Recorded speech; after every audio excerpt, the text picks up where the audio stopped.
Sir, इस case की जांच अभी शुरुआती स्तर पे ही है, लेकिन इसी दौरान हमारे सामने कुछ बहुत ही शॉकिंग बातें आई। मिस्टर राकेश मोहन ने जिस ए लिस्ट को इस दावे के साथ अदालत में पेश किया कि वो फेक है, सर दरअसल वही लिस्ट ओरिजिनल है और हमें पूरा शक है कि जिस बी लिस्ट को वो जेन्युइन कह रहे हैं वो लिस्ट फेक है। तो फिर वो अदालत और जांच एजेंसियों को क्यों गुमराह कर रहा है? सर, ये केस जैसा दिख रहा है या दिखाया जा रहा है, ये उससे भी काफी बड़ा स्कैम है। अब इस पूरे स्कैम में राकेश मोहन का क्या मकसद है इस बारे में हम जान नहीं पाए, लेकिन वो बेदाग नहीं है और ना ही कोई विसल ब्लोअर है। सर, हमारा ये मानना है कि राकेश मोहन भी इस घोटाले में बराबर का भागीदार है। सर, ये आपसी अनबन का मामला लगता है। आपको शक है इसमें कुछ ऊपर के लेवल के लोग भी शामिल हैं? जी sir, Ram Kumar Saini, member of parliament, और अगर थोड़ी गहराई से जांच की जाए तो हो सकता है सर कि श्री बी एन सैनी भी इस घोटाले में शामिल है। चार्जशीट फाइल करने के लिए हमें थोड़ा सा और वक्त चाहिए।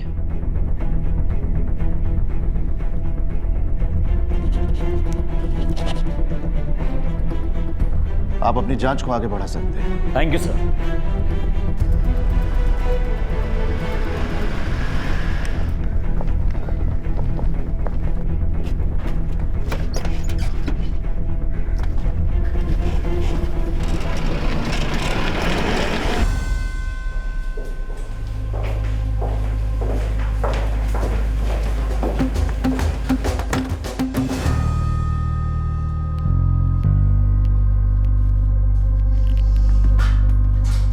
मिस्टर मोहन, आपका दावा है कि ए लिस्ट फेक है। एकदम झूठ। बल्कि बी लिस्ट, जिसे आप कब से जेन्युइन कह रहे हैं, वो फेक है, उसके साथ छेड़खानी की गई है। ऐसा हो ही नहीं सकता।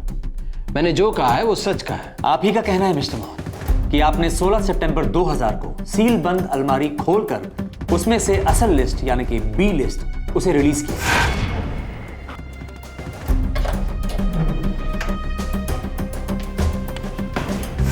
मैं ठीक कह रहा हूं ना? यस।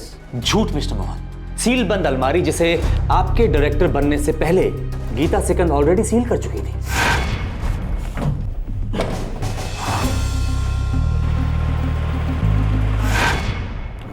मैं आपको बताता हूं कि दरअसल हुआ क्या। 16 सितंबर 2000 से पहले ही छेड़खानी की जा चुकी थी। बहुत ही सावधानी से आपने अलमारी को डीसील किया, उसमें से ओरिजिनल ए लिस्ट को बाहर निकाला और उसे फेक बी लिस्ट से बदल दिया। फिर सबके सामने आपने दोबारा डीसील करने का नाटक किया और उस फेक बी लिस्ट को आपने न्यूज़पेपर में रिलीज किया। No nonsense. क्या सबूत है आपके पास? आप ही का दावा है मिस्टर मोहन कि ओरिजिनल लिस्ट अलमारी में सील बंद थी, वो लिस्ट जो दिसंबर 1999 में बनी थी। यस। रिजल्ट्स मेरे ज्वाइन करने से पहले ही बन चुके थे। आपके ज्वाइन करने से काफी पहले रिजल्ट्स बन चुके थे और सील भी हो चुके थे। वो रिजल्ट, वो ए लिस्ट जिसे दिसंबर 1999 में आरएनएस कंप्यूटर्स ने कंपाइल किया था, जिसे बहुत ही सावधानी से आपने सितंबर 2000 में बी लिस्ट जो कि फेक है उससे बदल दिया, जिसे एसएलएल कंप्यूटर्स ने सितंबर 2000 में बनाया था। आपने अदालत के सामने सफेद झूठ बोला मिस्टर मोहन। आप भी उसी सांठगांठ का हिस्सा है मिस्टर मोहन जो इस लिस्ट को बदलने में इंटरेस्टेड थे। जाहिर सी बात है, 2200 टीचर्स, आपसे पहले यही काम गीता सिकंद से भी करने के लिए कहा गया था। उन्हें रिश्वत पेश की गई थी। जब उन्होंने मना किया तो उनका तबादला करवा दिया गया और फिर आपको बुलाया गया वही काम करने के लिए जो अब तक नहीं हुआ था। डोंट वरी मिस्टर मोहन, हमारे पास बहुत सारे सबूत हैं। जी हाँ, मैंने ट्रांसफर की मांग की क्योंकि मैं वो नहीं कर सकती थी जो वो चाहते थे। ब्रिजेश्वर लाल, कमलेश सिंह और राम कुमार सैनी से मिलने के अगले ही दिन मुझे रिश्वत ऑफर की गई। सॉरी सर, मैं आपके कहने से लिस्ट नहीं बदल सकती। ये गलत है, गैर कानूनी है। मुझे भी ऐसे किसी घोटाले का हिस्सा नहीं बनना है। और मुझे भी। सॉरी।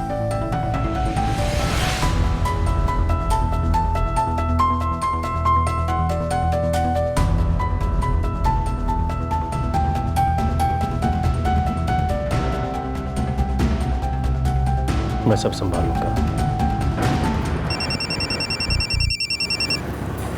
हेलो। गीता जी, सरकार के आदेश को ना मानना अच्छी बात नहीं होती। ये तो राज्य की जनता के खिलाफ है, घोटाला है ये। मैं किसी घोटाले का हिस्सा नहीं बनना चाहती। देखिए गीता जी, बहुत पैसा है। चलिए मैं आपको सीधा ऑफर देता हूँ, 4%। जरा सोचिए, हिसाब लगाइए।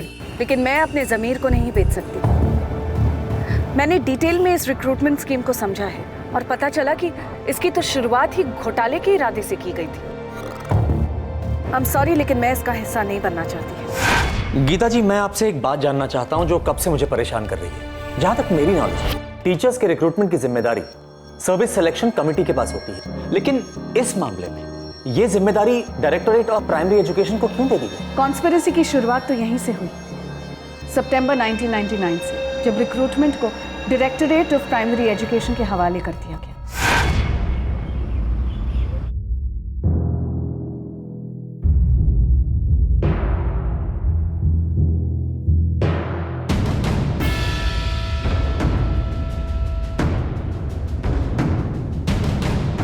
हम सबको जनता के हितों का ध्यान रखना है, हमारे विचारों में कितना भी अंतर क्यों ना हो। मैं ये बात दावे के साथ कह सकता हूँ कि हमारे राज्य में टीचर्स की बहुत कमी है।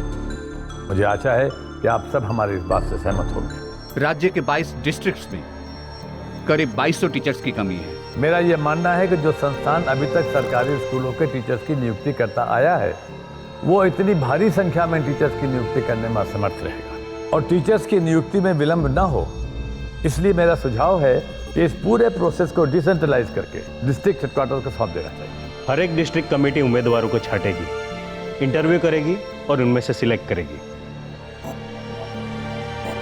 हमारा प्रस्ताव है कि प्राइमरी स्कूल टीचर्स के रिक्रूटमेंट को व्यवहारिक तौर पे डायरेक्टोरेट ऑफ प्राइमरी एजुकेशन के अधीन किया जाए, जिससे कि सरकारी स्कूलों में 5वीं कक्षा तक की टीचर्स की कमी जल्द से जल्द पूरी की जा सके। ये बेहतर और प्रभावशाली शासन की तरफ एक और कदम होगा। इस प्रस्ताव को हमारा समर्थन प्राप्त है। आप लोगों को क्या कहना है?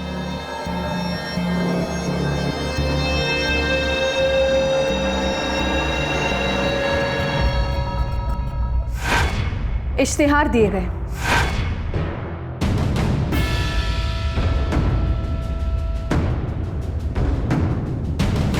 दिसंबर 1999 के पहले और दूसरे हफ्ते में इंटरव्यूज हुए। Mister Manohar Pandey, director of primary education की कड़ी निगरानी में ये रिजल्ट्स तैयार किए गए, जिन्हें आरएनएस कंप्यूटर्स ने कंपाइल किए। आप जा चुके हैं वहां। और जब आपका तबादला हुआ, तब आपने इन ओरिजिनल रिजल्ट्स को सील बंद कर दिया था। आई मीन लिस्ट ए को, राइट? यस।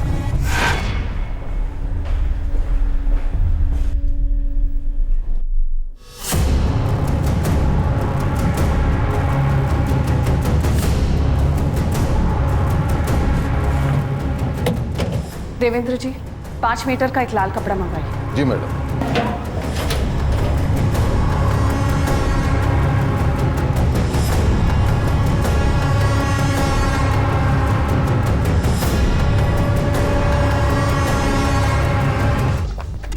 देवेंद्र जी, जी चाबी आपको सौंप के जा रही हूँ। ये रिजल्ट्स जितनी जल्दी हो सके छपवा दीजिएगा, हाँ? और मेरे बाद जो डायरेक्टर आएंगे उन्हें इन्फॉर्म कर दीजिएगा। जी बिल्कुल। मैम मैं चलूं? जी। गीता जी, मुझे आपके स्टेटमेंट की जरूरत पड़ेगी। Sure. Thank you very much.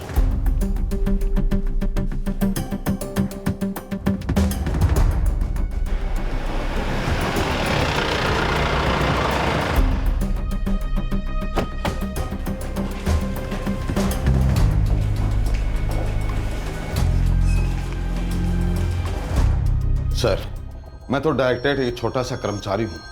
बहुत से डायरेक्टर्स आते जाते हैं। हमारा काम तो सीनियर्स के आदेश का पालन करना है। तो फिर बताइए मिस्टर देवेंद्र, कौन कौन से आदेशों का पालन किया? मिस्टर मोहन, आपने ओरिजिनल ए लिस्ट की फेरबदल में कोई कसर नहीं छोड़ी। धोखा हुआ आपको, गुमराह किया किसी ने। देखते हैं आप हमें कब तक धोखा दे सकते हैं।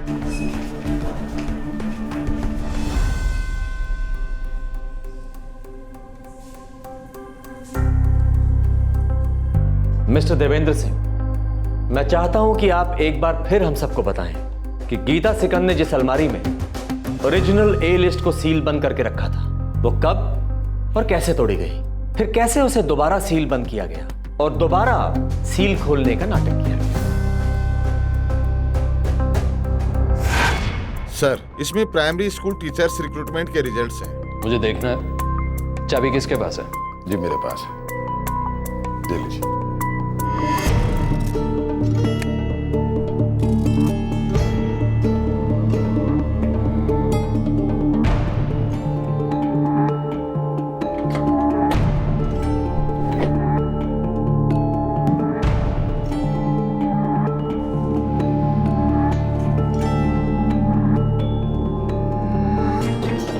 देवेंद्र, मुकेश, बंडल्स को लेके स्टेट गेस्ट हो जाओ, वहाँ मेरा इंतजार करो। हमें नए कैंडिडेट की लिस्ट से टेली करना। Alright sir.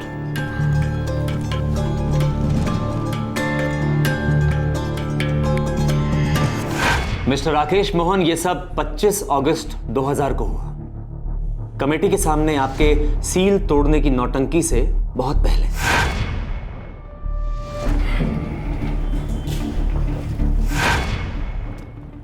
Mister Rakesh Mohan, मैं चाहता हूं कि आप ही सब कुछ समझा दें। ऑनेस्टली इसी सारे स्कैम को तो मैं देश की जनता के सामने लाना चाहता था। ऑनेस्टली मुझे लगता है कि आप भी इस स्कैम में बराबर के भागीदार हैं। इसीलिए मुझे आपसे ऑनेस्ट जवाब चाहिए।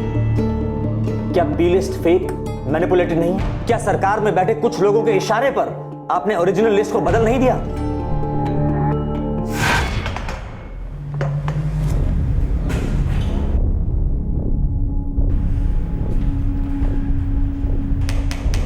मैंने जुलाई 2000 को डायरेक्टर ऑफ प्राइमरी एजुकेशन का पद संभाला। ज्वाइन करते ही मेरी पहली मीटिंग श्री BN सैनी से हुई।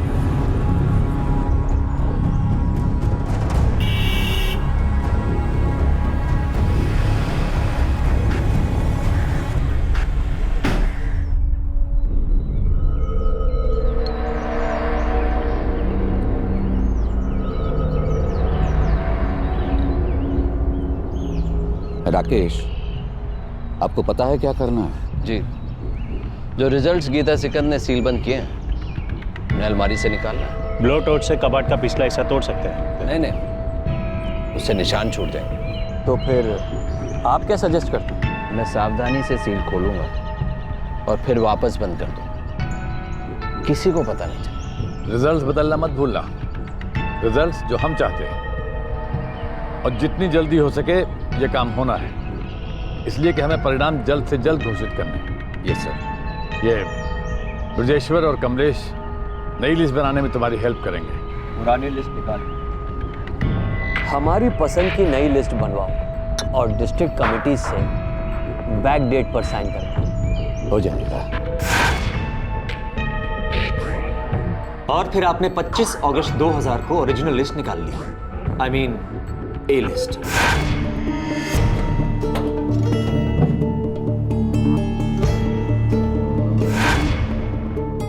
फिर आपने फेक रिजल्ट्स यानी कि बी लिस्ट को सील कर दिया। जी,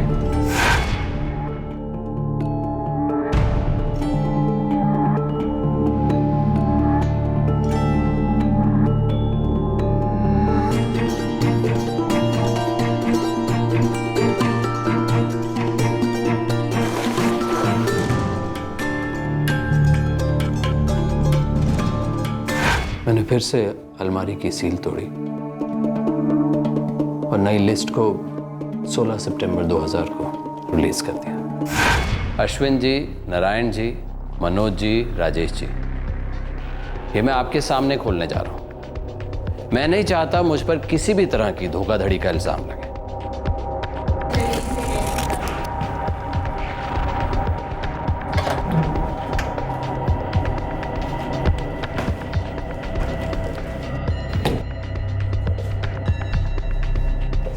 मिस्टर मोहन, लिस्ट फेक थी, इसके बारे में देवेंद्र सिंह और मुकेश शास्त्री को तो पहले से ही मालूम था।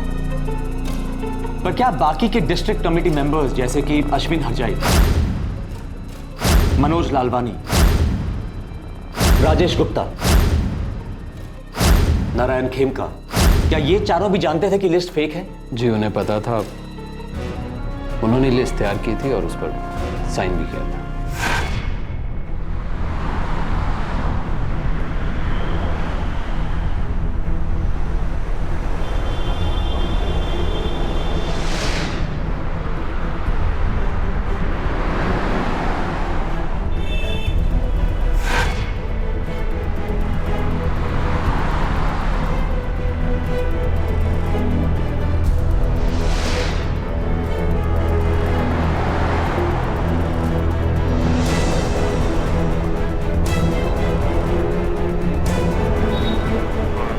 मैं क्या कर सकता हूँ? ऑर्डर्स ऊपर से आते हैं, गवर्नमेंट से आते हैं। मैं तो डिस्ट्रिक्ट हेड हूँ, मुझे दिल्ली बुलाया गया। सर मानता नहीं तो मैं क्या करता? मेरे पास और कोई रास्ता नहीं था, मुझे दिल्ली बुला लिया गया। मैंने मना कर दिया था, फिर मुझे डराया गया, धमकाया गया। फिर बात जब घर परिवार के खतरे की आ गई तो हम मजबूर हो गए, हमें दिल्ली जाना पड़ा। देखिए जी, मैं तो हमेशा से अपना काम ईमानदारी से ही करता आया हूँ, सीधा साधा कर्मचारी हूं मैं तो। लेकिन जब ताकतवर लोगों का दबाव पड़ता है, आपकी जिंदगी खतरे में पड़ती है, तो पहले तो मुझे पता ही नहीं चला कि मुझे दिल्ली क्यों बुलाया जा रहा है। फिर मुझे जाना पड़ा।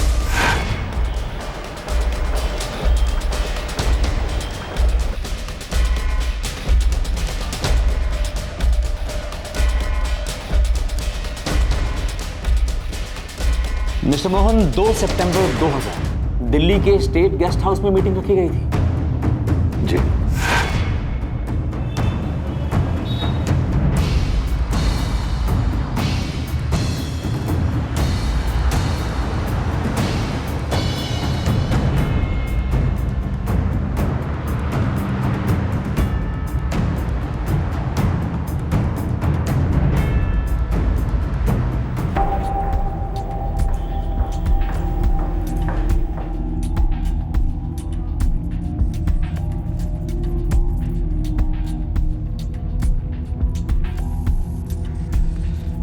बस वो लोग आते ही होंगे। हमें केयरफुली मामले को हैंडल करना होगा। अगर जरूरत पड़ी तो जो करना होगा वो करना होगा।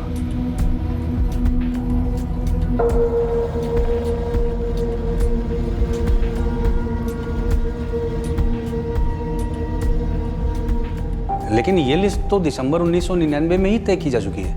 नई लिस्ट बनानी है। क्यों? आप नई लिस्ट बनाएं, सवाल मत करें। लेकिन क्यों? ऊपर से ऑर्डर है, फिर से बनानी है। हम लोग आपको नई लिस्ट देंगे उसके मुताबिक। नहीं नहीं, ये तो घोटालेबाजी है। मतलब आप चाहते हैं कि मैं रिजल्ट्स के साथ छेड़छाड़ करूं? ये लिस्ट योग्यता के आधार पर बनी उन टीचरों की लिस्ट है जिन्हें हमारे बच्चों को पढ़ाना है। हमें आपका प्रवचन नहीं सुनना है। हम चाहते हैं कि आप हमारे हिसाब से लिस्ट बनाएं और उस पर दस्तखत करें, बस। मैं मना कर दूं तो देखिए, आप घर परिवार वाले हैं, आपकी पत्नी टीचर हैं, आपकी बहू भी टीचर है। आप मुझे धमकी दे रहे हैं? आप ऊपर से आए हुए ऑर्डर को मानने से इनकार कर रहे हैं। आपकी सारी सुविधाएं, आपकी ग्रेचुइटी रोक दी जा सकती है। आपका ट्रांसफर किसी अनजाने से इलाके में कर दिया जा सकता है, वो भी तरीके से, नियमों के अंदर। आप अपनी जिंदगी में दुख, दर्द, तकलीफें बढ़ाना चाहते हैं या हमारा साथ देना चाहते हैं, वक्त के साथ चलना चाहते हैं? तो इसका मतलब ऑथोराइज बॉडी से रिक्रूटमेंट को निकालकर जो एजुकेशन मिनिस्ट्री में लाने का खेल खेला गया था, वो इसी घोटाले को अंजाम देने के लिए किया गया।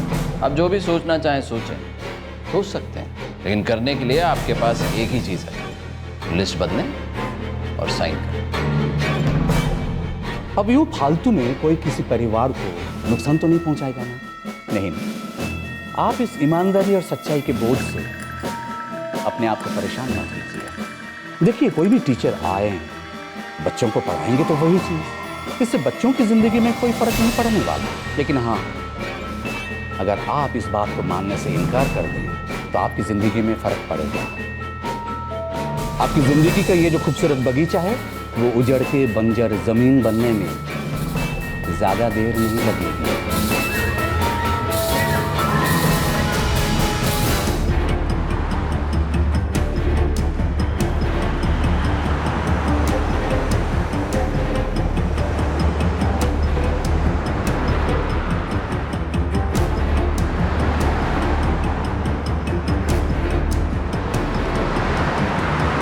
मैं सब नहीं करना चाहता,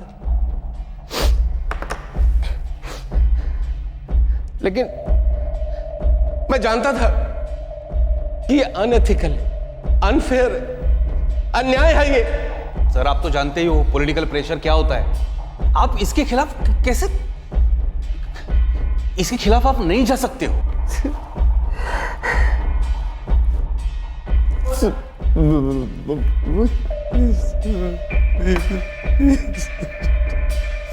मिस्टर मोहन, आप अदालत में गलत आरोप के साथ पेश हुए। आपने ओरिजिनल लिस्ट यानी कि ए लिस्ट के फेक होने का दावा किया। इस पूरे षड्यंत्र के बारे में आप शुरू से सब कुछ जानते थे, और तो आप खुद इस षड्यंत्र में शामिल थे। आपको क्या लगा था मिस्टर मोहन कि ये बी लिस्ट, फेक लिस्ट, आप जिसके जेन्युइन होने का शुरू से दावा कर रहे हैं, ये हमारी नजरों से चूक जाएगी? लानत है आप पे मिस्टर मोहन, और सब पे जो इसमें इन्वॉल्व है। आप लोगों ने एक बहुत ही संगीन जुर्म किया है। और मिस्टर मोहन, ये है हर जिले की वैकेंसी लिस्ट। विज्ञापन में हर जिले की नंबर ऑफ वैकेंसीज साफ साफ लिखी हुई है, और आपके आकाओं और साजिश करने वालों ने अपने मन मुताबिक रिक्रूटमेंट की संख्या ही बदल दी। आपको कुछ और सुनाना है। ये देखिए, district 1 number of vacancies 161, number of appointments सिर्फ 96। District 2 number of vacancies 210, number of appointments 171। District 3 number of vacancies 292, number of appointments 335। और district 4 number of vacancy 60 mister Mohan, लेकिन number of appointments 312। Mister Mohan, ये डिस्ट्रिक्ट 4 श्री बीएन सैनी के भतीजे राम कुमार सैनी की तो constituency है। I mean वो यही के तो सांसद है ना।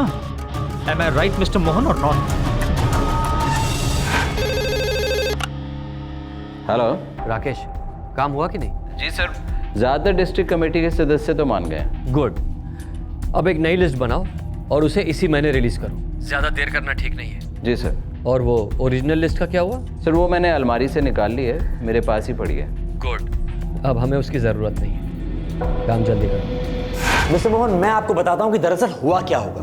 हुआ दरअसल ये कि आपकी सरकार से अनबन हो गई, क्योंकि विजिलेंस डिपार्टमेंट ने जो भ्रष्टाचार के आरोप आप पे लगाए, उसमें सरकार ने आपका बचाव नहीं किया। दूध में से मक्खी की तरह निकाल के आपको फेंक दिया मिस्टर मोहन। फिर आपने सोचा कि अब क्या किया जाए, इसीलिए आपके पास जो ओरिजिनल ए लिस्ट पड़ी थी, आपने उसे कोर्ट में पेश कर दिया ताकि आप उसे फेक साबित कर सकें और सरकार से बदला ले सकें। मैं सच को सामने लाना चाहता नहीं मिस्टर मोहन, आप सच को छुपाना चाहते थे, अपने कुकर्म छुपाना चाहते थे, अपने आप को बचाना चाहते थे मिस्टर मोहन। आप कोई जनता के लिए लड़ने वाले विसल ब्लोअर नहीं है मिस्टर मोहन। आपने जो कुछ किया अपने मकसद को छुपाने के लिए किया।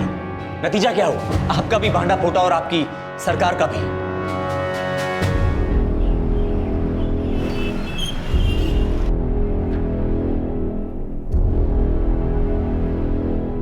योर ऑनर, हमने अपनी जांच में पाया कि इस पूरे घोटाले की शुरुआत ऊपर से ही हुई है। I mean Shri BN Saini के दफ्तर से।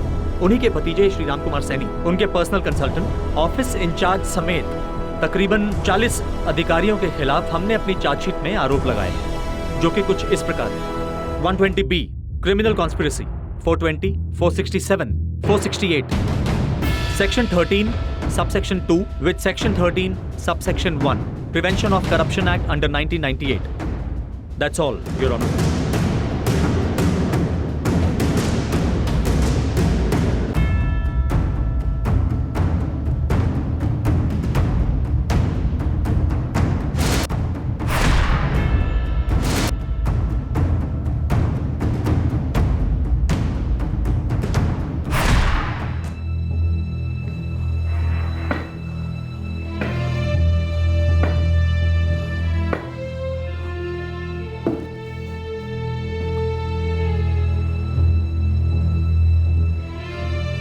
जो भी कदम उठाए गए, उनका मकसद सिर्फ और सिर्फ राज्य में शिक्षा के स्तर को बेहतर बनाना था।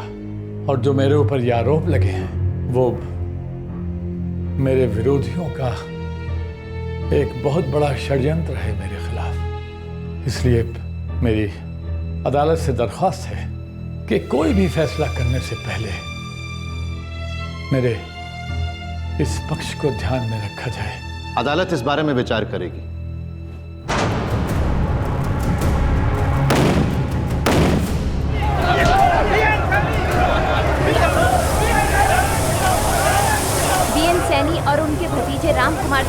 समर्थक और उनके पार्टी कार्यकर्ताओं ने अदालत का पूरा रास्ता जाम कर दिया है। ये स्थिति बहुत ही गंभीर बनी हुई है। पुलिस को वाटर कैनन और लाठी चार्ज का भी सहारा लेना पड़ रहा है। ये लोग बीएन सैनी की सजा के लिए विरोध कर रहे हैं, जिन्हें आज ही एक अदालत में कई उच्च अधिकारी और उनके भतीजे राम कुमार सैनी के साथ दोषी पाया गया है।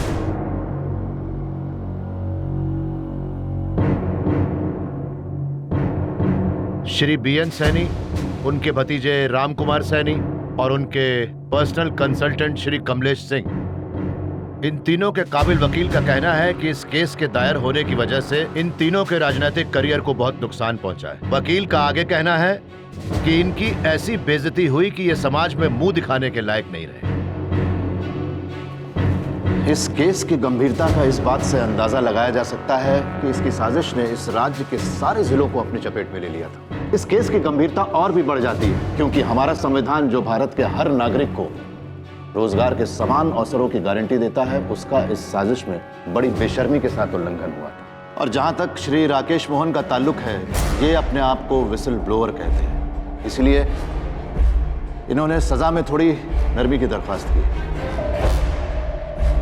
मैं यहां पर यह बात रखना चाहूंगा कि पूरी सुनवाई के दौरान इनका यही प्रयास रहा कि इनका इस अपराध में कोई हिस्सा नहीं है। प्रोसिक्यूशन बियॉन्ड डाउट यह साबित कर चुका है कि मिस्टर राकेश मोहन पूरी तरह से इस घोटाले में शामिल थे और इन्होंने ही जाली परिणामों वाली लिस्ट को रिलीज किया। इस केस के दौरान शुरू से लेकर आखिर तक इनका असली और नकली लिस्ट के बारे में एक ही स्टेटमेंट रहा है। इसीलिए इस अदालत के पास सिवाय इसके और कोई विकल्प नहीं रह जाता कि इन्हें भी बाकी दोषियों की तरह एक ही नजर से देखा जाए जिन्होंने इस साजिश को अंजाम दिया।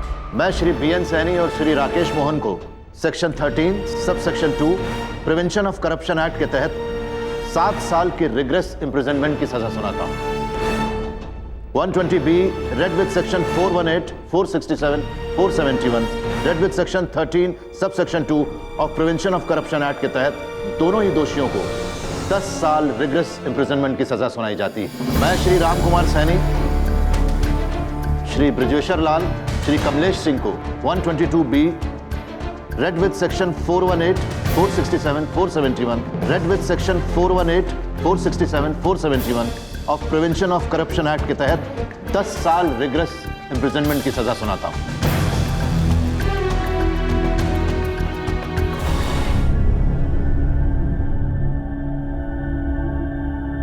पाठशालाएं ज्ञान के मंदिर, शिक्षक ज्ञान के सागर, बुद्धि के रचयिता, भविष्य के निर्माता। लगभग 40 से कुछ ज्यादा लोगों को राज्य के प्राइमरी स्कूल टीचर्स घोटाले में प्रिवेंशन ऑफ करप्शन एक्ट के तहत अलग अलग सजा सुनाई गई। जब उनके वकील ने तर्क दिया और कहा कि जाली परिणामों पर दस्तखत करने की वजह दबाव और परिवार को मिली धमकियां थी, तो माननीय न्यायाधीश ने एक बेहद ही संतुलित नजरिया रखा। अदालत में पेश हुए पुख्ता सबूत ये बताते हैं कि आरोपी बेहद दबाव में थे, इसलिए उन्हें ऐसी स्थिति का सामना करना पड़ा जबकि इंसान के एक तरफ कुआं होता है और दूसरी तरफ खाई। लेकिन यहाँ पर हमें ये बात नहीं भूलनी चाहिए कि ये सभी लोग अपने अपने जिलों के उच्च स्तरीय शिक्षा अधिकारी थे। ये बहुत ही तजुर्बेकार थे। ये सरकारी अफसर थे जिन्हें बिना भय और पक्षपात के अपना कार्य करते हुए किसी भी कीमत पर संविधान की रक्षा करनी चाहिए। संविधान के प्रति निष्ठा की परीक्षा का समय अक्सर आता रहता है। अगर एक सरकारी मुलाजिम इस परीक्षा में विफल होता है तो उसे इसके परिणाम भुगतने होंगे। ये एक one of its kind case है जहां एक भूतपूर्व मंत्री को एक विशेष अदालत प्रिवेंशन ऑफ करप्शन एक्ट के तहत दोषी पाती है। फिलहाल इस केस में ऊपरी अदालत में अपील की गई है जिसका फैसला आना अभी बाकी है। लेकिन ये केस जो सबसे खास बात सामने लेकर आया है वो ये है कि इंसाफ होता है। भ्रष्टाचारी कभी छूट नहीं सकता अगर कानून और न्याय व्यवस्था निष्पक्ष रहे, कठोर रहे, बामकसद रहे, जैसा कि इस केस में रही। इस फैसले ने कई सवाल भी खड़े किए, जैसे कि इस जाली लिस्ट से अपॉइंटेड टीचर्स का क्या किया जाए। क्या उन्हें हटाकर नए इंटरव्यूज कराए जाएं और नए टीचर्स बहाल हों? तो फिर सरकारी पदों में हो रहे बाकी ढेरों सिलेक्शंस का क्या उनमें कोई घोटाला नहीं है, कोई राजनीतिक दखलंदाजी नहीं है? कब ये राजनेता देश विकास के मसलों में अपनी दखलंदाजी बंद करेंगे? ये वही नेता हैं जो उन चुनावों में जीतकर सत्ता हासिल करते हैं जहां हम सामान्य नागरिक वोट डालते हैं। इस केस में सजा के फैसले के अलावा एक और मुद्दा हमें सोचने पर मजबूर करता है कि हमें एक नागरिक के तौर पर हमेशा जागरूक, समझदार और अपने इरादों में मजबूत रहना है कि हम किसे अपने ऊपर सत्ता में बिठाना चाहते हैं। आपसे फिर मुलाकात होगी क्राइम पेट्रोल दस्तक में एक और नए केस के साथ।